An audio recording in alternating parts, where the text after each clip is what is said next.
podcast d'aujourd'hui est fièrement commandité par l'équipe Jordan Lanoux et associé chez IG Gestion de Patrimoine. C'est une équipe de planificateurs financiers super terre-à-terre, dynamiques et passionnés. Disponibles et transparents, leur mission est de vous aider à réellement comprendre le monde dans lequel on vit et qu'on n'a pas pris le temps de nous expliquer. Simplement vous aider à atteindre vos objectifs et vulgariser le jargon des finances pour avoir la tranquillité d'esprit. Que vous ayez des questions sur la fiscalité, l'optimisation de vos revenus, placements, les assurances pour votre famille ou votre entreprise, les études de vos enfants, l'achat d'une première ou seconde propriété, s'assureront de vous guider vers les priorités d'une période à l'autre. Nous sommes ravis de collaborer avec cette équipe qui partage notre vision d'un avenir financier sécurisé et prospère et qui nous permet de partager notre passion pour le sport. N'hésitez pas à les contacter pour prendre un temps d'arrêt et discuter de votre futur financier. Bienvenue au podcast Le Temps d'arrêt. Bonjour à tous, bienvenue au 121e épisode du Temps d'arrêt. On poursuit notre grosse couverture des éliminatoires de la NFL en parlant aujourd'hui de la ronde de championnat d'association.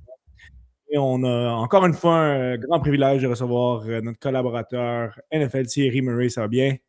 Ça va très bien, merci Étienne. Une grosse fin de semaine de football, encore une fois, la fin de semaine passée, on a été choyés. Avant de parler justement des deux gros affrontements là, de la fin de semaine qui s'en vient, de ces finales d'association, on va revenir sur les 4 affrontements qui ont eu lieu la fin de semaine dernière et sur certains éléments qui ont marqué ces rencontres-là. Parce qu'on peut se le dire, hein, c'est pas les éléments controversés et polarisants qui ont manqué là, dans la plupart des affrontements. Beaucoup de choses à retenir de ça. Donc, on se lancera un petit peu on va approfondir certains règlements. Notre Thierry a ouvert son livre de règles de la NFL, puis on va se lancer là-dedans pour être capable de décortiquer comme il faut ce qui s'est passé. Mais avant, on revient sur les matchs du week-end passé. 4 matchs qui étaient à l'affiche. On commence avec la couverture du match Bills-Broncos. En première demi, l'attaque des Bills n'est pas parvenue à protéger le ballon. Les Broncos en ont profité pour se forger une avance de 23-10. Bo Nix est parvenu à installer un solide jeu aérien. La défensive des Bills a quand même surpris par son efficacité. James Cook et Josh Allen se sont toutefois mis en marche pour forcer l'obtenue d'une prolongation. À la suite de quelques passes imprécises et une interception controversée de Josh Allen, les Broncos reprennent le ballon et Will Lutz réussit le placement de la victoire, gain des Broncos 33-30. 49ers, Seahawks. Les Seahawks ont complètement dominé les 49ers sur tous les fronts. Les unités spéciales et l'attaque au sol de Seattle a été dominante alors que Sam Darnold en a fait juste assez. L'offensive des Seahawks a anéanti l'attaque de San Francisco, victoire convaincante de 41-6. Texans Patriots, dans un match marqué par des conditions de jeu difficiles, les revirements ont été nombreux. Alors que les deux défensives ont effectué des jeux clés, Drake May a réussi 3 passes de toucher, le jeu au sol des Patriots a été efficace, alors que l'attaque des Texans n'a pu rien faire. CJ Stroud a été horrible pour mener une victoire de la Nouvelle-Angleterre 28-16. Finalement, Rams-Bears à Chicago, les conditions climatiques ont aussi été très difficiles. On a eu un droit à un match beaucoup plus défensif que prévu. Matt Stafford et Caleb Williams ont éprouvé des difficultés, alors que le jeu au sol des deux équipes les ont gardés dans la rencontre. En fin de match, Williams réussit une passe de toucher du désespoir de sa ligne de 40 pour forcer la prolongation. Il réussit toutefois une interception en surtemps qui va mener à un placement gagnant des Rams. Victoire de Los Angeles 20-17. Alors, Thierry, beaucoup de choses qu'on peut retenir de ce week-end-là. La première, le jeu qui a fait défiler l'actualité et les réseaux, qui a inondé les réseaux sociaux, c'est la passe interceptée de Jaquan McMillian des Broncos aux dépens de Brandon Cooks. Certains prétendaient que c'était un attrapé, d'autres y sont allés disons qu'on a défendu l'appel des arbitres. Essaie de nous éclairer, si tu le peux, là, dans toute cette situation, parce que ce fut vraiment très controversé. Oui, écoute, tu as raison, on en parle encore aujourd'hui. Je pense qu'on va en parler toute la semaine. Je pense que ça va faire jaser beaucoup ce jeu-là. Et pour aider les auditeurs, je sais qu'on a beaucoup de partisans des Bills au Québec. Donc, j'imagine que dans nos auditeurs, il y a des partisans des Bills qui vont écouter. Des gens qui souffrent. Oui, exactement. Puis je vais expliquer pourquoi c'était la bonne décision, l'interception. Et pour justement expliquer ce jeu-là, j'ai sorti le cahier, pas le cahier de jeu, mais le cahier des règlements de la NFL. Donc, je suis sur le site NFL Football Operation, qui est le site officiel de la NFL qui a tous les articles justement de qu'est-ce qui est un attrapé et qu'est-ce qui ne l'est pas. Donc, on va regarder ça ensemble pour justement expliquer qu'est-ce qui est un attrapé et qu'est-ce qui ne l'est pas. Donc, en commençant, pour qu'un attrapé soit complété, on doit passer à travers 3 phases. Donc, on a la phase A, B et C. La phase 1 est assez simple, c'est d'avoir le ballon dans ses mains. Donc, sécuriser le contrôle le ballon avec ses mains ou ses bras. Donc, ça, c'est la première étape. La deuxième étape, c'est de toucher au sol avec ses 2 pieds à l'intérieur du jeu ou une partie du corps, donc genou, coude, hanche, donc qu'une partie du corps soit à l'intérieur du terrain. Maintenant, la note numéro C, c'est après que A et B aient été complétés, le joueur doit faire des gestes de football clairs. Ouais, Quand on parle de gestes de football, c'est là qu'il y a des zones grises parfois. Là, hein? C'est là des fois, comme tu dis, on a des zones grises, mais on a quand même beaucoup d'exemples. Donc, ici, les exemples qu'on a, excusez, c'est moins rapide, donc je traduis en même temps que je lis, les règlements sont en anglais. Donc, ici, ça nous dit doit prendre quelques pas additionnels. Donc, ça, c'est un geste de football. Ensuite, on a protéger le ballon avec ses mains. Donc, de faire un geste vraiment d'aller protéger le ballon avec ses 2 mains. Ça, c'est un autre geste. Tourner vers la zone de but. Donc, si tu attrapes le ballon, éventuellement, il va falloir que tu tournes vers la zone de but. C'est un geste de football. Essayer d'éviter un joueur, donc d'essayer de faire une feinte pour déjouer, c'est un geste de football. Donc, ça, c'est des gestes qui vont faire en sorte que tu vas compléter ton attrapé. Maintenant, après A, B et C, on a des notes en bas, on a des notes en bas de page. Nous, elle qui nous intéresse, c'est la note numéro 2. Okay? Donc, si un joueur a satisfait les exigences de A et B, donc d'attraper le ballon avec ses mains et d'avoir les pieds dans le terrain, mais qui n'a pas satisfait les exigences C, donc qui n'a pas complété un geste de football, là, le joueur doit survivre le contact avec le sol. Donc, ça s'applique surtout à des joueurs qui sont en plongeant, des joueurs qui sautent dans les airs pour aller attraper un ballon, puis qui n'ont pas le temps de courir avec le ballon. Ils vont vraiment être dans les airs et tomber au sol. Donc, ça, c'est des joueurs qui n'ont pas justement fait de gestes de football. Ils doivent survivre le contact avec le sol. Donc, ils vont tomber au sol et doivent garder le ballon. Si le ballon bouge pendant qu'il tombe et qu'il touche au sol, si le ballon pop sur la poitrine et tombe à côté, le jeu n'est pas, l'attrapé n'est pas complété. On va vraiment garder le ballon avec lui. Donc, si on revoit notre jeu avec Brandon Cooks, il avait le ballon dans ses mains. Ça, il n'y a pas de doute. Donc, quand il était dans les airs, il avait le ballon dans ses mains. Donc, il répond à l'exigence A. Il répond à l'exigence B parce qu'il était en plein centre du terrain. Il n'y avait pas d'enjeu d'être à l'extérieur du terrain. Il était en plein centre. Ouais. Là où ça bat de l'aile un petit peu, c'est à l'article C que là, il doit faire un geste de football. Il n'y a pas eu de geste de football dans le geste de Brandon Cooks. Il n'a pas essayé de feinter. Il n'a pas essayé de tourner vers la zone de but. Il n'a pas fait de pas additionnel. Il a tombé. Donc là, à 2, il fallait qu'il survive le contact avec le sol. Et c'est ça qu'il n'a pas fait. Il a tombé et dès qu'il est tombé sur le dos, le ballon a popé et c'est McMillan qui est parti avec le ballon. Donc, il aurait fallu qu'il garde le ballon tout le long qu'il glissait au sol, puis avoir McMillan par-dessus lui et d'avoir le ballon jusqu'à la fin. Et c'est pas ça qui est arrivé automatiquement. Je regardais la reprise vidéo. Même à la reprise vidéo, ça va vraiment vite. Fait qu'à la vitesse, c'est encore plus vite. Dès qu'il tombe, McMillan part avec le ballon. Donc, avec les règlements qu'on a ici, c'est clairement une interception. L'appel était bon. Là où ils se sont trompés, les arbitres, c'est qu'ils sont en reprise vidéo. Ça, c'est une erreur majeure des arbitres, mais pour le geste en tant que tel, la décision était bonne.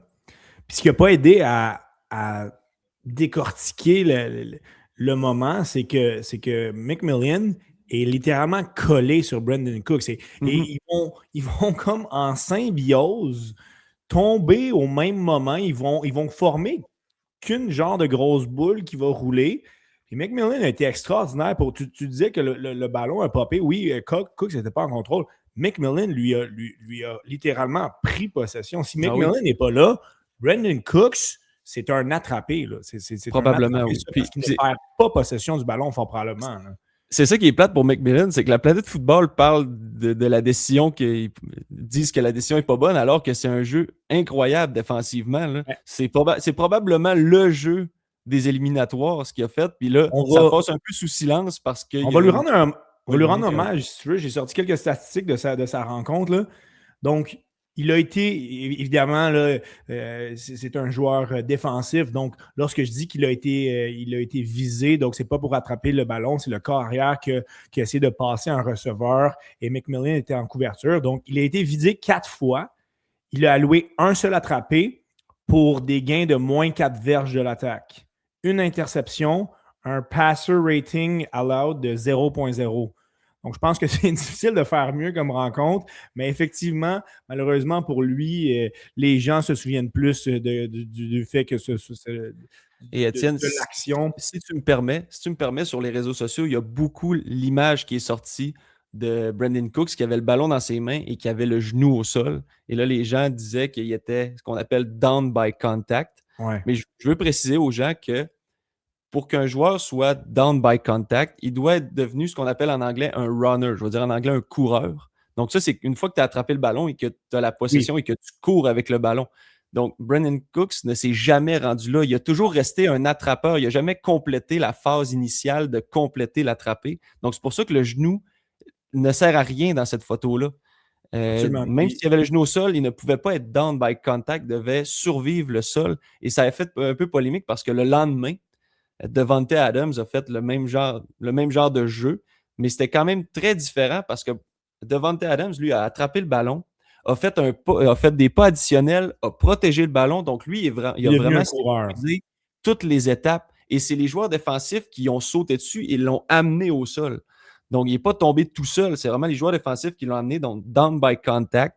Il avait le genou au sol. Donc, lui, le genou est important dans cette situation-là. Mais Brandon Cooks, le genou, ça ne sert à rien. Donc, la photo que vous voyez partout, ouais, non, c'est ça. Elle ne sert à rien, cette photo. Précision extrêmement importante et amenée avec beaucoup de clarté là, de ta part, Thierry. Je pense que les gens ont été émotifs à y aller de dénoncer. Puis ça a été le cas même dans les grands réseaux de télévision.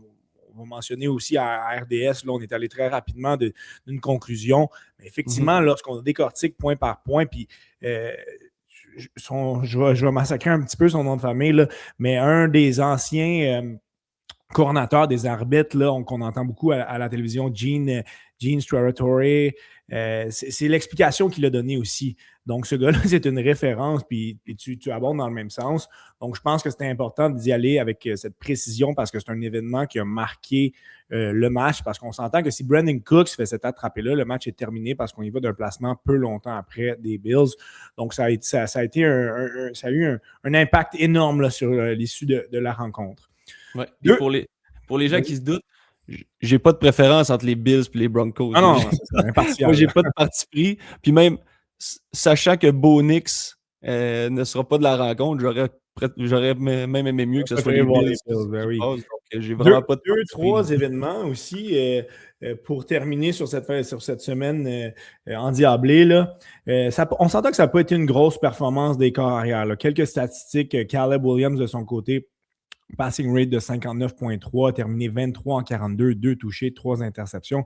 Matt Stafford, ça a été très, très flat, là. 20 en 42, 0 touché, 0 interception, passing rate de 67.4. Brock Purdy, 15 en 15. Je n'ai pas le nombre de passes tentées là, exactement, mais 0 touché, 1 interception, passing rate de 54.6. Et on garde la crème pour la crème, CJ Stroud, passing rate de 28. Je n'ai jamais vu ça. Je pense pas que c'était possible d'aller aussi bas. Terminé une fiche de 20 en 47, 1 touché, 4 interceptions. Ce qui est extraordinaire, là, c'est que si CJ Stroud, à chaque jeu, il avait pris le ballon et au lieu de tenter de faire un jeu, il l'avait simplement spike, donc il l'avait lancé au sol, il aurait terminé avec un passing rate autour de 33. Donc, il aurait eu un passing rate différent s'il avait simplement lancé le ballon au sol à chaque opportunité. Je pense qu'on s'entend pour dire que la grande majorité des carrières de la Ligue aurait pu donner la victoire aux Texans. Et c'est dommage parce que c'est une des meilleures défensives des dernières années qui n'aura pas la chance d'aller plus loin. Donc, on s'est un peu fait voler du côté des Texans à ce niveau-là, mais il ne faut pas aller regarder plus loin que le corps arrière. On s'est fait voler par un de nos propres joueurs. Donc, c'est ça. Fait que ça n'a pas été chic. Puis, ben, dans les 4 corps arrière mentionnés, ben, il y en a un seul qui passe au prochain tour, puis il ne faut pas aller chercher trop pourquoi. Là. Étienne, on écoute le football à peu près depuis les années 2000, nous autres. Fait que, je ne sais pas historiquement, là, avant ça, je ne suis pas allé vérifier, mais je pense que c'est une des pires performances pour un corps arrière de l'histoire. Je n'ai pas fait mes recherches, mais je ne serais pas surpris d'apprendre que c'est vraiment la pire performance. Là. C'était atroce. Là. Sérieusement, c'était déplorable. Ça en faisait pitié quasiment. J'avais pitié de lui quasiment. On parlait, il y a quelques années, on parlait justement en marge de son repêchage que CJ Stroud avait échoué beaucoup de tests, cérébraux pour évaluer son QI football. Ben, après la première année, ben, il nous avait fait un peu ravaler nos paroles. Mais là, on commence à finalement voir de quoi il s'agissait vraiment. Là. Sa prise de décision était absolument épouvantable. Pour terminer sur la semaine passée, parlons un petit peu des 4e essais qui ont coulé les Bears. Encore une fois, Ben Johnson a été très, très audacieux. 3 fois, on est allé en 4e essai lorsqu'on était en position de placement où ça n'a rien mené, où on n'a pas réussi ces transformations-là. On a réussi notre coup, par contre, lors de la séquence qui a mené au toucher de DJ Moore. Donc, on aurait été dans une position de placement aussi. Donc, un différentiel de plus 4 ici. Au final, c'est un différentiel de moins 5 pour les décisions de Ben Johnson. Si je ne me trompe pas, cette rencontre-là est allée en prolongation. C'est sûr qu'on a eu un jeu explosif à la fin, mais si on regarde le pointage, avec plus 5 points de plus, les Bears l'auraient remporté. Encore une fois, Ben Johnson s'est un peu tiré dans le pied. Là. Écoute, Étienne, moi, Ben Johnson, je le trouve brillant. Là. C'est vraiment ce qu'il a fait avec les Bears, c'est vraiment bon, là, mais je trouve que c'est inexcusable d'y aller en 3e essai comme ça, puis en 4e essai. Puis il y a beaucoup de gens qui disent ben, c'est un jeune coach, c'est sa première année de coach en chef. Mais avec le background qu'il y a avec Dan Campbell, non, je ne crois pas qu'il faut juger ça comme un coach qui commence. Ils ont fait la même erreur il y a 2 ans, puis ils ne sont pas allés au Super Bowl à cause de ça. Ouais. Donc, je suis désolé, mais il n'a pas appris des erreurs de Dan Campbell, son mentor. Donc, c'est pas je vais dire, c'est pas la première fois qu'il fait ça. C'est juste qu'il était adjoint. Mais pour vrai, c'est inexcusable. Encore une fois, peut-être qu'il n'aurait pas passé de toute façon, mais il a fait la même erreur qu'il a faite puis qu'ils ont manqué un Super Bowl à cause de ça. Je trouve ça inexcusable. Sérieusement, là, c'est... Absolument. On va se lancer sur la fin de semaine prochaine. On voit ici même le tableau des séries. Puis on va se le dire, là, à part un certain Annie Crush du côté des Broncos, je pense que c'est pas mal des 4 équipes que les gens voulaient voir. Là. On regarde les positions, là, numéro 1, numéro 2 dans l'américaine, Broncos, Patriots. De l'autre côté, ben c'est pas mal les équipes qui sont en position numéro 1 et numéro 2. Là. Oui, les Rams sont théoriquement 5e au classement, mais ils ont la 2e meilleure fiche à égalité avec les 49ers pour leur saison. Donc, une fiche de 12-5. Donc, c'était la 2e meilleure fiche. Donc, dans les deux côtés, on a 4 des meilleures équipes de la NFL et je pense qu'on... C'est vraiment les 4 meilleures équipes de la NFL là, cette saison. Absolument. Je pense qu'il ne faut pas chercher plus loin. Tu l'as bien résumé. C'est vraiment les 4 meilleures équipes qui se retrouvent là. Il n'y a pas d'équipe Cendrillon vraiment cette année. Là. En fait, on pourrait dire Seahawks, on ne les avait pas vus venir, mais avec la saison qu'ils ont eue. Avec la fin de saison, je pense qu'on les attendait là. On débute avec cet affrontement dimanche 15h. Donc, les 2 affrontements auront lieu le dimanche. Fini les matchs le samedi. Donc, dimanche 15h, Patriots Broncos. La grosse histoire, ben, c'est bien sûr la blessure de Bo Nix. Il s'est blessé en prolongation, malheureusement, et sa saison est terminée. Là. Et c'est le prolifique Jarrett Stidham qui sera envoyé dans la mêlée. La dernière fois que Stidham a réussi une passe, c'était en 2023. Donc, il a 4 départs en carrière. C'est un corps arrière numéro 2 d'expérience. Hein. Ça fait 6-7 ans qu'il est dans la ligue. Seulement 4 départs, donc très, très peu d'expérience à ce niveau-là. Connaît toutefois bien le système de jeu des Broncos. Est-ce qu'on a vraiment une chance là, avec Jarrett Stidham derrière le centre? Moi, ce que je vais dire, c'est qu'on a quand même une chance parce que même si Bo Nix je dois lui donner, Bo Nix a vraiment bien joué au dernier match. Toute la saison, Bo Nix a été correct. Ouais. Donc, c'est vraiment cette défensive-là qui les a amenés là. Donc, si on peut en faire si on peut en demander pas trop à Stidham, puis d'avoir la défensive qu'on a depuis le début de la saison. C'est pas comme, mettons, les Bills, que c'est toujours Josh Allen qui doit tout faire, puis s'il n'est pas là, ben, il se passe rien.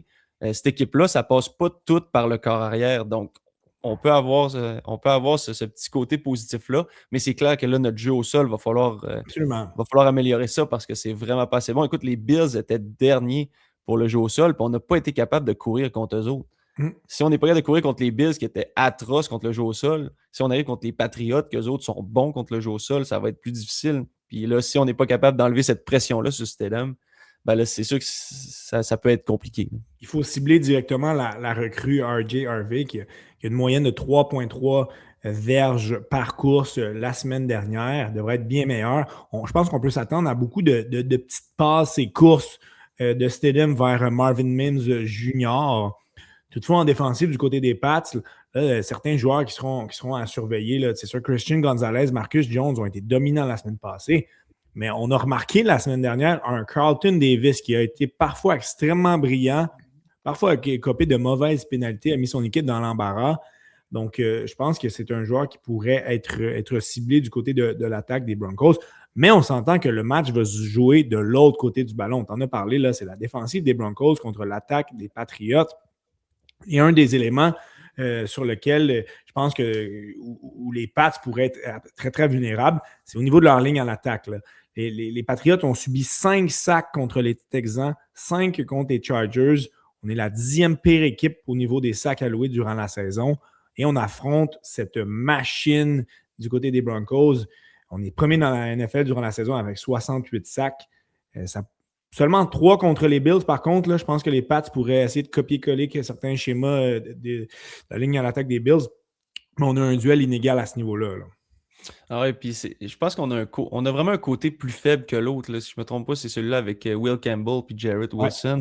Ouais, vraiment plus faible. Donc, je suis convaincu que les Broncos vont vraiment abuser de ce côté-là. Là, on va mettre nos meilleurs chasseurs de corps de ce côté-là pour aller chercher des sacs. Il va falloir trouver des façons d'amener de l'aide. J'en avais parlé aussi la semaine passée, puis je pense que ça va être un peu la même chose. Je vais me répéter un peu, mais ça va être d'impliquer des ailiers rapprochés au niveau des blocs. Ça va être d'envoyer de faire jouer notre gros porteur, comment il s'appelle déjà? Ramondre Stevenson, de l'impliquer dans le jeu au sol, que ce soit juste d'aller donner un coup avant. Tu sais, s'il y a un tracé à faire, ben, tu vas donner un coup sur l'ailier défensif juste pour le déstabiliser un peu, puis tu fais ton tracé après. Si tu es en protection, ben, ça va être de regarder plus de ce côté-là parce que tu sais qu'il y a une faiblesse, mais c'est sûr qu'on ne peut pas laisser ces 5 gars-là tout seuls souvent dans le match contre cette ligne défensive-là qui est monstrueuse. Il va falloir amener de l'aide. Là. Tu parlais de Will Campbell, ça a été le 4e choix au total au dernier repêchage. C'est un baptême de feu très ardu en éliminatoire. Hein. C'est le plaqueur à gauche, une des positions les plus importantes sur cette ligne d'attaque-là. Il connaît des éliminatoires très, très difficiles. Il a concédé 9 pressions. 6 passes ont dû être précipitées par Drake May à cause de ses blocs manqués. Il a concédé 3 sacs. Sa note sur 100 en termes de protection est de 17 en 2 matchs. Donc, c'est extrêmement difficile. Je pense qu'il risque d'avoir un Nick Bonito dans le visage pour une bonne partie du match. Donc, effectivement, il aura besoin d'aide. On va devoir être très, très actif de ce côté-là. Du côté de l'attaque des Patriots, ben, on a un Stephen Diggs et un Boutte qui devront être excellents contre une bonne tertiaire, celle des Broncos. C'est sûr, Pat Surtain est diminué. Mais un des éléments qu'on retient, là, c'est tu parlais de Stevenson et Anderson contre la deuxième meilleure défensive contre le jeu au sol. Cette défensive-là a eu toutes les misères du monde à arrêter James Cook la semaine dernière. C'est sûr que Stevenson et Anderson n'ont pas disons que ne font pas un aussi bon porteur de ballon que James Cook, mais à 2, on est capable de faire des très belles choses. Anderson devrait être meilleur, lui qui a seulement une moyenne de 2,55 verges par course en 2 matchs. Mais la défensive des Broncos va devoir être nettement supérieure à ce niveau-là. Là. Oui, puis comment je pourrais bien dire ça? Va falloir vraiment que ça passe par le jeu au sol pour les Patriots, moi je pense, pour justement enlever la pression des chasseurs de corps. Puis comme tu l'as dit, si on n'est pas en mesure d'arrêter Le jeu au sol, comme on l'a fait la semaine passée avec les Bills, ben là, on ne pourra pas mettre en marche nos gars, nos chasseurs de corps. Et moi, je reviendrai sur Drake May, une chose que j'aimerais Ouais, voir. J'aimerais ça qu'il court un peu plus avec le ballon. Il est vraiment bon avec ça. Puis justement, si le match se joue et qu'il y a beaucoup de pression, ben justement, de faire quelques courses de temps en temps. On le sait qu'il est capable de le faire, puis qu'il est capable de les faire au bon moment. Ça, j'aimerais ça le voir. Là, ça pourrait justement, ça pourrait garder un peu les alliés défensifs sur leur garde, de garder un petit peu le contain qu'on appelle. Mainé, ouais. Et, Puis, pour poursuivre sur May, en 2 matchs éliminatoires, lui aussi, là, c'est ses débuts éliminatoires. Là. C'est sûr qu'il ne faut pas s'attendre à des performances extraordinaires. Jusqu'à présent, il a fait le travail pour mener son équipe en finale d'association. Toutefois, comme tu as dit, il a eu de la misère à voir la pression qui se dirigeait vers lui. Il doit être plus alerte de ce qui se passe autour de lui et devra quitter sa pochette plus régulièrement, que ce soit pour des petites passes dans le flanc ou pour courir, comme tu l'as dit. Donc, devra améliorer ça, devra compléter plus de passes aussi. Il aura dans le visage, par contre, un joueur extraordinaire du côté des Broncos, en Alex Singleton, le secondaire. C'est un ancien de la Ligue canadienne, un ancien des Stampeders, a été dominant contre les Bills. Ça va être une belle opposition à ce niveau-là. Il est excellent pour blitzer. Il est excellent pour blitzer puis contre le jeu au sol. Lui, c'est ça sa spécialité. C'est pas la couverture de passe. Lui, il est vraiment bon contre le jeu au sol. Là. C'est vrai qu'il était partout. Oui, absolument. Il était vraiment bon pour ça. Les Patriots sont invaincus à l'étranger cette année. Les Broncos ont une fiche de 9-1 à la maison, donc tout un duel en perspective. C'est sûr que c'est un petit peu teinté, comme tu l'as dit, par l'absence de Bo Nix, mais juste par la qualité de la défensive des Broncos, on va avoir un match qui promet, puis c'est pas facile à les jouer dans l'altitude de Denver. Donc, à voir ce que la troupe de Mike Vrabel et des jeunes joueurs en attaque auront derrière la cravate. Mais il y a peu de joueurs chez les Patriots qui sont passés par là. J'entendais Mike Vrabel demander à son équipe c'était après le premier match éliminatoire, là, même pas cette semaine, qui dans l'équipe, qui dans les 53 joueurs avait été dans ce stade-là l'année passée, donc en deuxième ronde. Il y a un gars qui a levé la main, c'était Milton Williams, le plaqueur des Eagles l'année passée. Là. Donc, très peu d'expérience en série à ce niveau-là. C'est quand même à prendre en considération. Ouais. Hey, Étienne, je vais amener un point. C'est bien samedi le match, eux autres? Dimanche. Donc, dimanche, à Denver, ils annoncent -2, mais ressenti -14. Donc, je ne sais pas si. Mais tu sais, les deux équipes sont habituées de jouer dans le froid. Ces deux équipes. Mais tu sais, est-ce que ça va quand même avoir un impact sur certains joueurs? Peut-être des fois qu'on sait quand il fait froid, lancer le ballon, attraper le ballon, c'est plus difficile, même pour des équipes qui sont au nord, qui sont habituées de jouer dans le froid, ça peut être dérangeant. Puis c'est là qu'un jeu au sol dominant pourrait prendre l'ascendant sur un match, et à ce niveau-là, on donnerait peut-être une petite avance aux Patriotes. L'un des duels qu'on attend depuis très, très longtemps, c'était ce match entre les Rams et les Seahawks. Le troisième, on l'espérait. On l'espérait à ce stade-ci de la saison. On ne le voulait pas au deuxième tour. On le voulait en finale d'association, mais on l'a. Ça aura lieu dimanche 18h30. Et c'est la finale de la NFC. On s'est affronté 2 fois cette saison.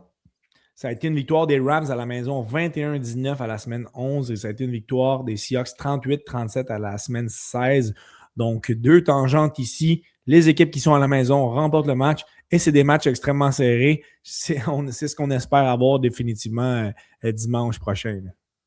Oui, puis là, honnêtement, les Seahawks, quelle performance! Sérieusement, je comprends que ça en était trop pour les 49ers qui avaient beaucoup trop de blessés. Là. On a vraiment bien paru tout le reste de la saison puis au début des éliminatoires, mais là, ça en était trop, là, les blessés. On ne pouvait pas rivaliser avec les Seahawks qui sont pratiquement tous en santé. Là. C'était pratiquement une équipe B contre une équipe A. Là, ouais, carrément. C'était ça. Donc, mais félicitations pour les 49ers. S'il y a des partisans des 49ers qui nous écoutent, je pense que ça a été une saison au-dessus des attentes. Donc, vraiment bien là-dessus. Maintenant, tu voulais qu'on commence par la défensive ou l'offensive, je ne sais pas quelle tu voulais Ben, commencer. je pense qu'en parlant des Seahawks, il faut le voir d'un tout. Puis je vais y aller ailleurs que l'attaque et la défense pour commencer. Premièrement, 8 victoires de suite, là, c'est à mentionner. C'est extrêmement dominant. On a une unité spéciale qui est dominante. On a un très bon botteur en Jason Myers. Taux de réussite en saison 85,4, c'est correct, mais en série, démontré beaucoup de solidité, 100% sur les transformations cette année. C'est surtout Rashid Shaheed, extrêmement explosif. Il a inscrit 2 touchés depuis qu'il est un membre des Seahawks. Quelle Donc, belle acquisition, ça, à la date limite des transactions. Là, c'est ça va. probablement une des meilleures acquisitions. Ouais. Là, de... C'était sous-estimé à ce moment-là. On n'attendait peut-être pas grand-chose de ça, mais ça a mené à rendre cette unité-là extrêmement complète. Commençons justement avec cette attaque. On doit mentionner que Zach Charbonnet, l'un des porteurs de ballon des Seahawks, sera absent. C'est un tout, hein, cette attaque-là. La ligne à l'attaque, top 5 dans la ligue. On a un excellent jeu au sol. On a des bons receveurs de passe. On a un corps arrière en Sam Darnold, lorsqu'il garde les choses simples, peut être très efficace. Il avait connu son pire match de l'année contre les Rams de la semaine 11, 4 interceptions et avait fini 29 en 44. Donc, c'est une unité qui est extrêmement complète. Ouais, tu as tout à fait raison. On peut te battre de toutes les façons possibles. C'est ça qu'on a vu avec les Seahawks. C'est s'il faut qu'on te batte par le jeu au sol, on est capable. S'il faut te battre par le jeu aérien, on est capable aussi. Sam Darnold vraiment joue du très bon football. On se questionnait la semaine dernière là, si il allait répéter sa mauvaise performance en éliminatoire de la saison passée, mais il nous a clairement prouvé le contraire. Ça vient d'y donner du momentum. Là. Ça, c'est sûr, il est en confiance. Donc, cette attaque-là, vraiment, je dirais, elle n'a pas de faiblesse en ce moment. Tu l'as dit, il y a peut-être la blessure à Charbonnet, mais au moins, on a Kenneth Walker qui va prendre plus de répétitions. Il a été Puis c'est un très bon porteur dominant là, aussi. la semaine passée. 3 touchés, 116 verges au sol. Il avait détruit les Rams à la semaine 6. Là. Il avait terminé avec une moyenne par course de 9,1 verges. Donc, c'est pas de bon augure du côté des Rams. Là. Puis si on se transfère à la défensive des Rams, je suis déçu un peu, moi, de la défensive des Rams des derniers matchs. Là. Je trouve qu'elle va en descendant, puis elle ne remonte pas. Là. Si au moins elle pouvait stagner, mais là, elle fait que descendre, c'est dur. Là. La ligne défensive qu'on trouvait vraiment incroyable en début de saison commence à avoir de la difficulté. Et là, ça vient exposer une tertiaire qui était correcte, mais avec une très bonne ligne défensive, paraissait bien. Mais là, avec une défensive qui ne fait plus le travail comme elle le faisait, là, ça vient de les exposer. Là. C'est exactement ça. La tertiaire des Rams va être très vulnérable pour les longs jeux. On s'est fait prendre, surtout en première ronde, contre Chicago. Les conditions étaient peut-être un petit peu moins pour ça, mais c'est arrivé quand même. On est 19e contre le jeu aérien. Un joueur comme Jackson Smith Njiba pourrait avoir beaucoup de plaisir dans ce match-là. Mais le point principal, comme tu l'as dit, là, oui, la tertiaire, ça n'a jamais été notre force. Où sont Byron Young et Jared Verse en éliminatoire qui ont été absolument dominants là, en saison? Ce sont des jeunes joueurs, donc peut-être qu'on a de la difficulté à amener ce niveau de performance-là dans les matchs les plus importants. On n'a aucun sac pour les deux en 2 matchs, très peu de pression. On doit être dominant si on veut laisser une petite chance aux Rams de l'emporter. Là. Ah oui, puis je ne sais pas comment, je ne sais pas si c'est parce que les joueurs sont fatigués, je ne sais pas si les schémas sont moins, je ne sais pas si les coordonnateurs de ligne à l'attaque des autres équipes ont un peu figuré qu'est-ce qu'ils font. Je ne sais pas, il va falloir faire plus de jeux en croisé ou amener des blitz, mais tu as tout à fait raison, on n'a pas de sac, puis ça se peut pas là, qu'avec ces joueurs-là, on n'ait pas de sac. Puis là, ce que ça fait en sorte, c'est que les receveurs de l'autre équipe ont plus de temps, peuvent faire des doubles feintes. Puis là, les doubles feintes contre la tertiaire des Rams, c'est très payant. Donc, va vraiment falloir trouver des façons d'amener de la pression, que ce soit avec le blitz, des gens croisés ou que nos joueurs se lèvent vraiment et qu'ils fassent le travail qu'ils faisaient depuis en début de saison. Le massacre contre les 49ers a permis, j'ai l'impression, à l'attaque des Seahawks de se ménager. Là. Sam Darnold n'a tenté que 17 passes, lui qui était incommodé par un petit pépin. 12 passes complétées. Nos receveurs, ça a été 5 passes complétées à Cooper Kupp, 3 à Jackson Njiba. disons que tout le monde doit avoir beaucoup de gaz dans le réservoir là, au niveau de cette attaque-là. Et je pense qu'on pourrait exploser là, dimanche prochain. Ouais, Parlons en de... plus, on a un match de moins de fatigue. Exact. On Exactement. avait une game de congé, donc tout à fait, là, Restons sur, on va avec gonflé à bloc. Restons sur les Seahawks pour parler de, disons, on va mentionner aux gens que le surnom de la défensive des Seahawks, on s'est autoproclamé le Dark Side cette année. Donc, je pense que c'est très bien, on a mis le doigt sur quelque chose parce qu'on n'est pas, on suit un petit peu là, la fameuse Legend of Boom qui avait eu tant de succès il y a une dizaine d'années, un petit peu plus. On s'est autoproclamé ça parce qu'on a des joueurs qui sont extrêmement intimidants. On est capable disons, de fermer toute tentative d'attaque de l'autre équipe. C'est quelque chose, on en parlait tout à l'heure la semaine passée de leur défensive. À part Leonard Williams, on n'a pas des très gros noms, mais on a une défensive qui est intimidante. Là. Ça a l'air d'être difficile de les affronter. Ce sera un gros défi pour l'attaque des Rams. Là. Ouais, on a beaucoup de cohésion. C'est vraiment Ouais. une défensive que tout le monde joue bien, tout le monde fait son rôle. C'est vraiment, c'est beau de les voir aller parce qu'ils ne laissent pas de brèche, ils laissent rien. Puis comme tu l'as dit, il n'y a pas vraiment de superstar, à part peut-être Witherspoon, le, le demi de coin. Ouais, Mais sinon, effectivement, c'est tous des bons joueurs qui ont tous levé leur jeu d'un cran puis qui jouent bien ensemble. Puis moi, je voudrais souligner l'acquisition de Marcus Lawrence oui. des Cowboys en début de saison que c'était un bon joueur, mais là, vraiment, il joue sa meilleure saison, puis il a vraiment un impact incroyable dans cette équipe-là.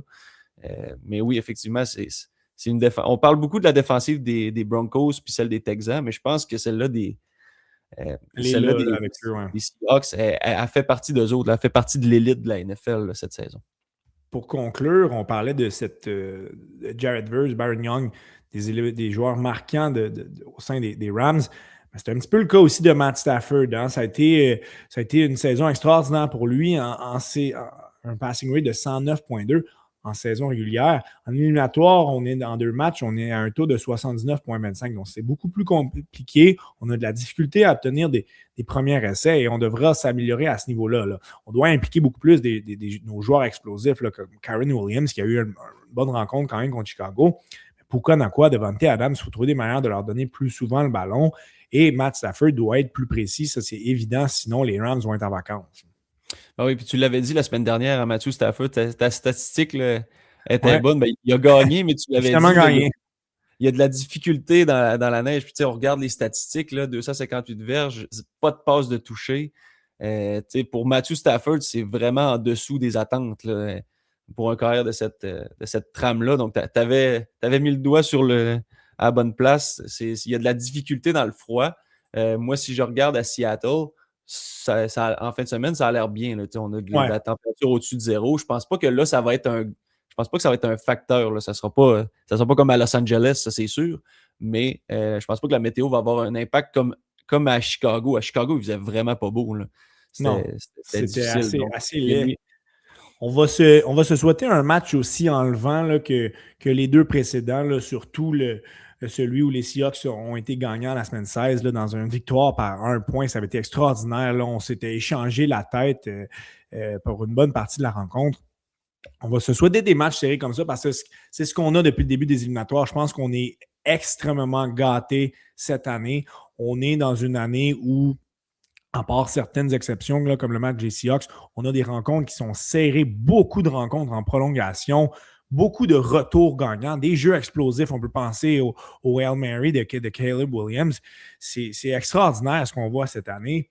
Mm-hmm. C'est dans les belles éliminatoires qu'on peut avoir, qu'on peut se souvenir depuis des années. Et encore une fois, on a des équipes nouvelles. Donc, c'est très, très rafraîchissant de les avoir là.